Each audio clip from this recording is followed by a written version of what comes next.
Sometimes it's best to just move on today's Oblyron divination.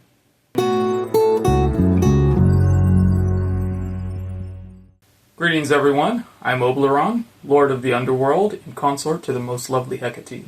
Thank you for joining me on today's Elemental Synastry Reading. It is a divination technique which was bestowed upon me by the goddess upon our sacred marriage.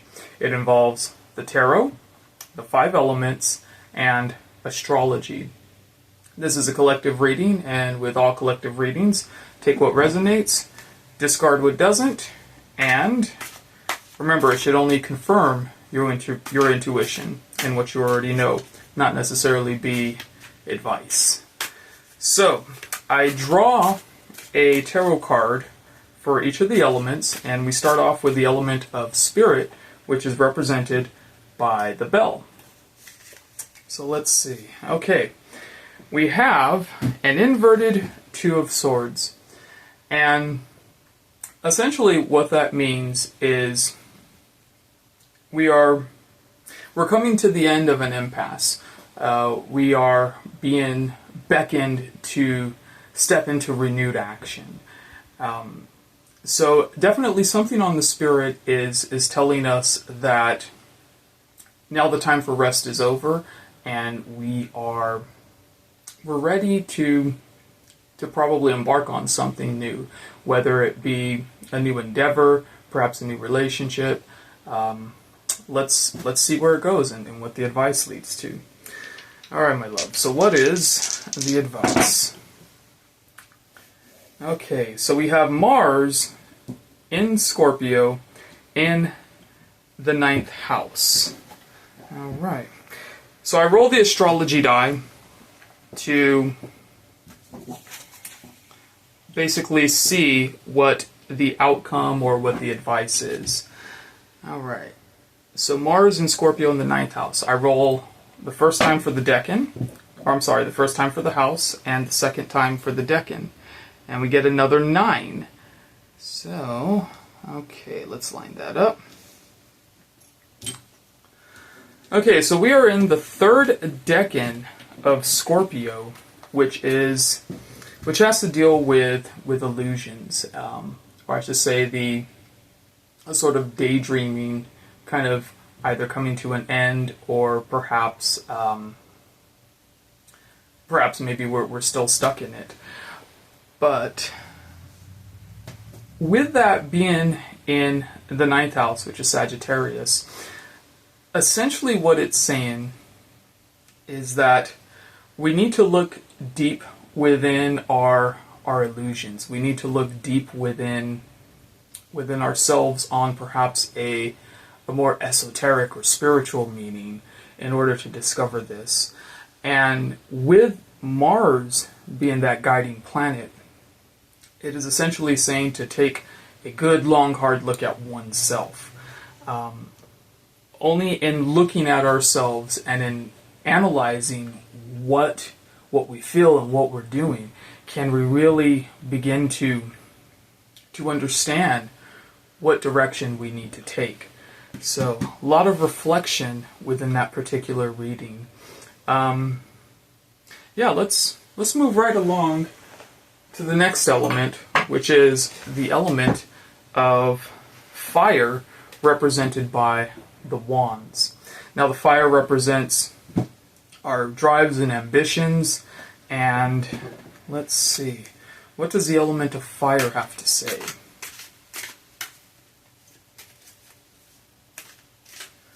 Okay, and as with all the readings, the rest of the elements always go back to the element of spirit. So this is sort of the main theme of the entire reading, and yeah, let's see how it relates. What do our drives and ambitions have to say? Okay, death. All right, a lot of Scorpio energy, a lot of underworld energy here. So, what I'm getting from this is that not only must we really analyze ourselves on a deep esoteric level, but also we have to really understand and look at our drives and ambitions. Where is it taking us? We probably have to really transform what we're doing and what we're thinking on such a level that it's pretty much a profound type of change. Yeah, so lots of change here, lots of Scorpio energy, lots of change. Okay, let's see what the advice is. So what advice do you have for us, my love? All right, we have Mercury in Scorpio in the 9th house again. Wow. All right, let's re-roll for the decan. 5. Okay, so now we're in the middle decan of Scorpio, which has to deal with nostalgia. It has to deal a lot with our childhood experiences. So perhaps what it's suggesting, and again, the communication represented by Mercury, Gemini is also one of the houses that Mercury rules. So, and again, the 3rd house having to relate to our siblings. So not only do we have siblings coming about in this sort of mercurial influence, but we also have Scorpio coming out again too in the middle decan, which has to deal with our past. Generally also another type of card that relates to our childhood as well. So drives and ambitions. Look towards our deep past for that change. What are our true motivations in beginning to understand where we're going? And again, being able to look at our past, and again, another time or another placement within the 9th house, look at those deeper esoteric and spiritual meanings. Another representation of the 9th house could also be with travel. So perhaps now's a good time to perhaps call up a sibling, or to call up, let's say, a friend from the past, to get back into contact with them, or perhaps go to see them. So lots of 9th house energy, lots of Scorpio energy, and they're both kind of tied in together. Let's see. A lot of times too, yeah, these are also, because they're within 4 orbs of each other, they're also conjunct.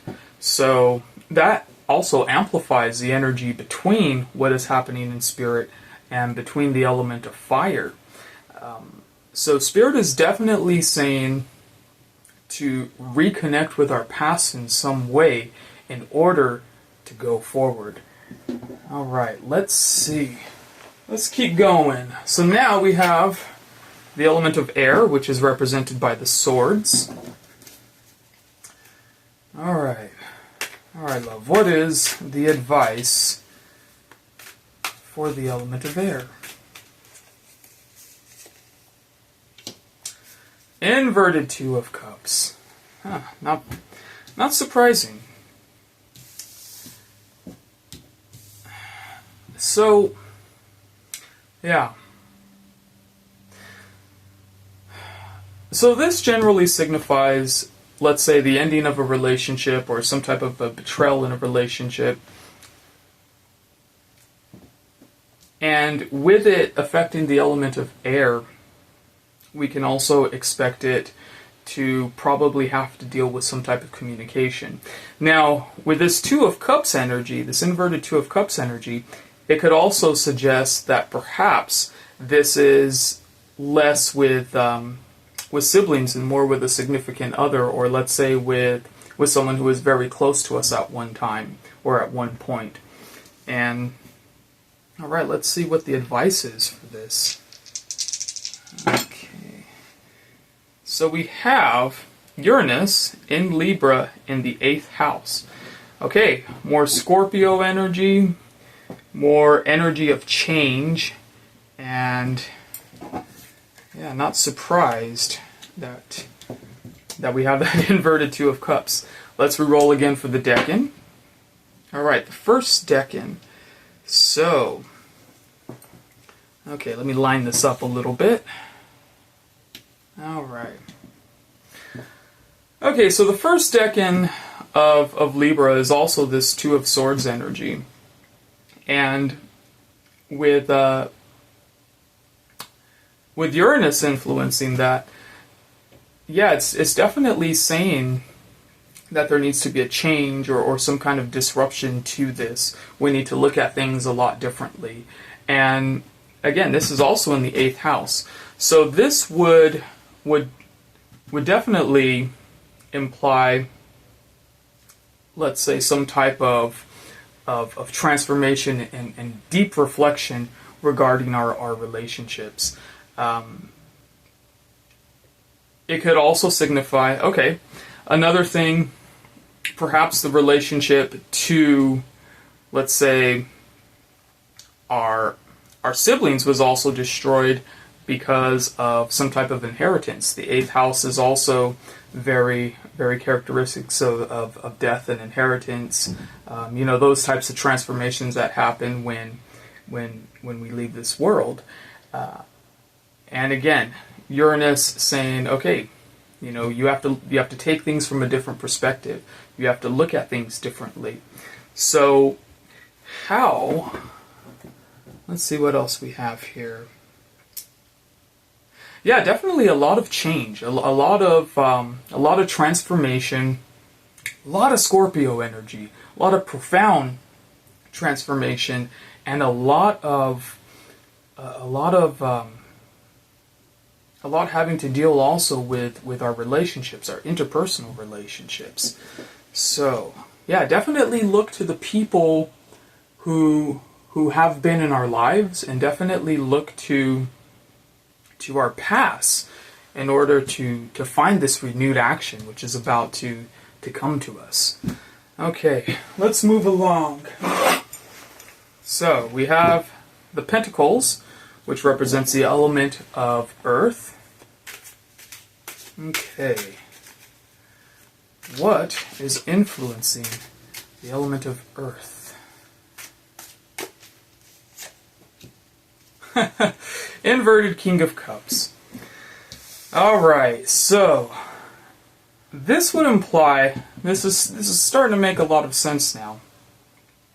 So this would imply that there's been some type of underhandedness, of some type of sleaziness. Someone who was supposed to have our back, someone who was supposed to be caring for us, basically also kind of betrayed us. And it's interesting how we have all these inverted, all this inverted water energy. So, yeah, and if it does have to deal with some type of inheritance, the inverted King of Cups with the Pentacles could definitely imply that there was either some type of stolen legacy or stolen inheritance, some type of unjust transfer of wealth. It could signify something else like that. Pentacles also can represent a spiritual level too, and so perhaps maybe we got some unwise counsel. Yeah, definitely a lot of deception and deceiving going on in this reading. Very interesting. Okay, what is your advice? Alright, Uranus in Gemini in the 8th house. Wow, okay. Some more Scorpio energy. Alright. Let's reroll for the decan. And we have the 3rd decan of Gemini, which is the Lord of Ruin. Okay. Wow, everything is really kind of scrunched up in there, isn't it? All right. Okay. Wow. So, yeah, this is definitely putting into focus a lot of bad blood which was caused upon, let's say, the death of a loved one, or it definitely has to deal with some type of inheritance. maybe a legacy that wasn't properly passed. A lot of Scorpio energy. And with the Lord of Ruin there, it's definitely saying that, yeah, something very bad has happened here. Let's see. Okay. What else do we have here? Yeah, I mean, a lot of this is starting to become pretty self-explanatory. There was a lot of betrayal in the past. There was a lot in the past that needs to be let go. I would say, yeah, with this, especially with that mercurial energy there, and with it being that decan, it's really about sort of realizing and communicating those ideas even to ourselves too. Yeah. Okay. Let's move right along. So, the last element we have is the element of water, which is represented by the cups. It represents our intuition, our emotion. Oh, there we go. That one wants to pop out. And another inverted card, the inverted chariot. Okay, so yeah, even on an emotional level, we feel like we've been stalled. The wheels came loose, and now we're not going anywhere. Probably feeling jammed in where to go from next, or where to go next. And on an emotional level, we may feel stagnant. We may feel that we don't even know how to process these emotions. Yes, so, okay, let's see what the advice is. Alright, love, what is the advice? Okay, so we have Uranus in Pisces in the 7th house. Okay, so some more Libra energy, more Uranus energy, and again with Pisces representing that sort of deep mystical and spiritual energy. Alright, let's see what decan we're in. 8. So we are in the middle decan of Pisces. Okay. Wow, I have never done a reading which is so clustered in one spot. Alright, let's kind of line this up. Okay. So, alright, so the house, or I should say the middle decan of Pisces is considered the house of Jupiter. And it could suggest that within the past, within the past, or within our relationships even now, that there was this sort of abundance which is all stagnant now. So, in that would make a lot of sense, because here we have all this transfer of wealth, or let's say spiritual knowledge or whatever, which didn't get passed on. And here it's saying that, that there is this huge pool, that there is this huge reservoir of abundance, especially through some type of marriage or through some type of interpersonal relationship. This sort of deep mystical wealth, mystical abundance, but it's all stagnant right now. And it's almost like well, why don't people know any better? Why is it that there's all this happening, all this injustice here, but yet it's stagnant because for whatever reason. This is a pretty in your face and tough reading. Okay, so I usually try and look for solutions and ways out of this. I would say the only solution in this entire reading, because we have, look at all this Uranus energy we have here, and look at all this Scorpio energy and all this transformation. I would say the only way out is really what is happening in the spirit.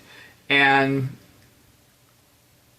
yeah, it's really going back and in sort of analyzing what, yeah, with that Mars right there, it's really saying, okay, set up those boundaries, know who you are, and look at yourself on a very deep spiritual level, because the rest of this is pretty much, yeah, it's pretty much stagnant. It's pretty much, I don't want to say it's a lost cause, but there's definitely a lot to detangle from all of this in order to move on. This could really just be about pretty much just moving on.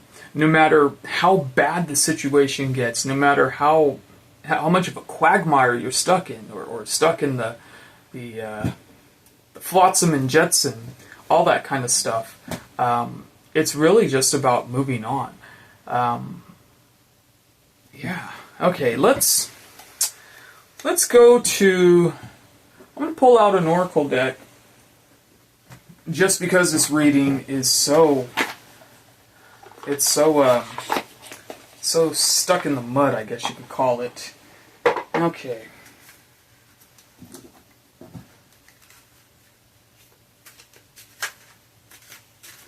Alright, what is the advice for Spirit?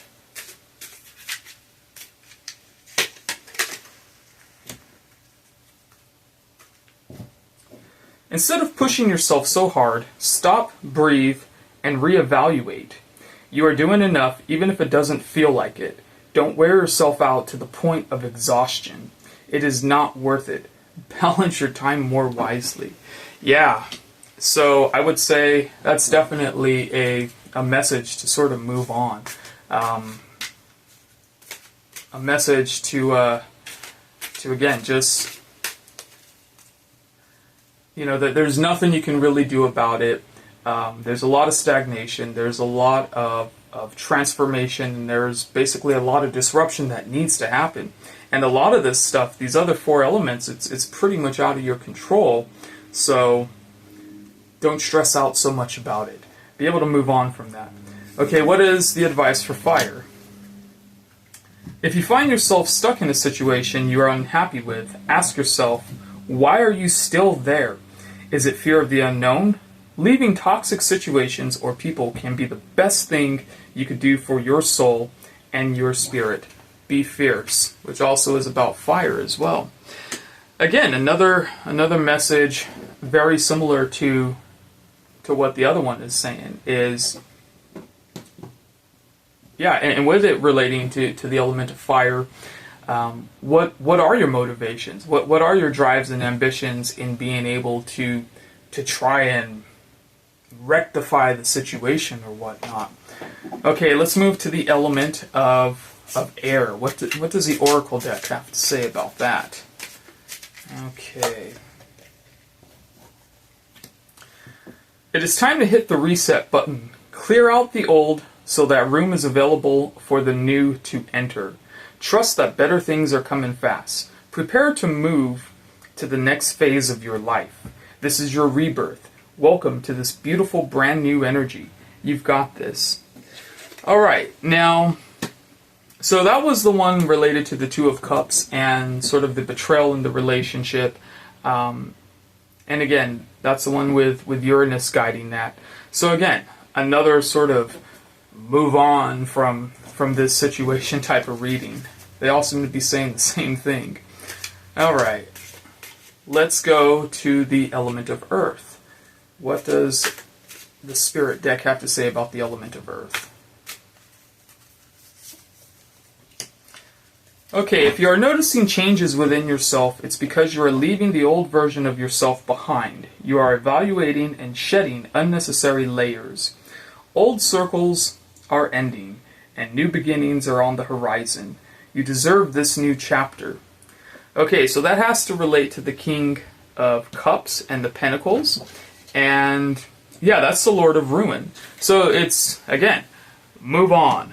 This is you were betrayed in the past, someone didn't do their job, you feel hurt, you feel like you were kind of tossed aside, and again, it has nothing to do with you. It's it's really about a new beginning. It's really about, getting rid of what no longer serves us on a material or even a spiritual level. Okay, let's look at the element of water. Okay, so what does it have to say?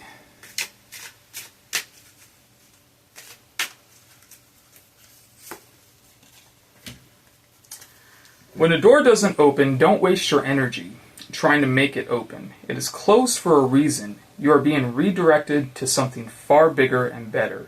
Endings are part of the cycle of life. They make way for wonderful new beginnings and opportunities.